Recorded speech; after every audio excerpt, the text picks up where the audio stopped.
आरोग्यासाठी उपयुक्त असणारे कडुलिंब आणि गुळवेल अर्काचे वाघ कुटुंबाकडून मागील 4 दशकापासून मोफत वितरण सुरू आहे.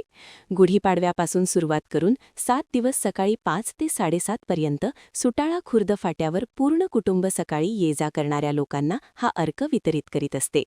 यावर्षी 40,000 लोकांना अर्क वितरित करण्यात आला.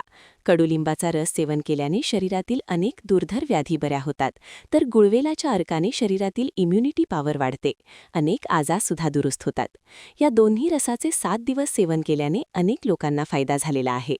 जंगलामध्ये जाऊन कडुलिंबाच्या झाडावरती असलेलं गुळवेल शोधून काढणे आणि त्याचा दररोज अर्क काढणे, त्याला तापवणे आणि रोज सकाळी 5 वाजता सुटाळा खुर्द फाट्यावरती आणून सकाळी फिरणाऱ्या लोकांना वितरित करणे, हा या वाघ कुटुंबाचा उपक्रम आहे. संपूर्ण कुटुंब यामध्ये सहभागी असते.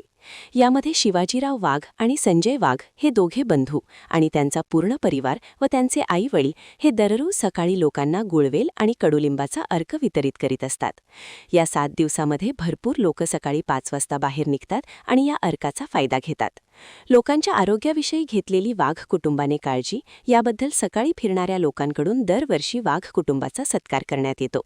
ते सत्कार केला पाहिजे म्हणून हे कार्य करत नाहीत, तर लोकांचे आरोग्य चांगले राहो, लोकांना चांगल्या सवयी लागो, हा या कुटुंबाचा मानस असतो. त्यामुळे गुड मॉर्निंग टीम सुटाळा ब मधील नागरिक यांच्या वतीने वाघ कुटुंबाचा सत्कार करण्यात येतो. या कार्यक्रमाच्या निमित्ताने अनेकांना प्रेरणा मिळावी म्हणून हा उपक्रम घेण्यात येतो. वाघ कुटुंबाचा सत्कार समारंभाचे संचालन गुड मॉर्निंग टीमचे मुख्य राजेंद्रसिंह राजपूत यांनी केले, तर आभार प्रदर्शन पत्रकार गजानन राऊत यांनी केले. या कार्यक्रमामध्ये वाघ कुटुंबाचा सत्कार श्रीहरी लॉन्सचे संचालक दामोदर पांडे, गजानन राव कराळे, आशाताई मानमोळे, माजी सभापती उर्मिलाताई गायकी, शरदचंद्र गायकी, वानखडेताई, गजाननराव वानखडे, संतोषराव बगाडे आणि उपस्थित नागरिकांनी सत्कार केला.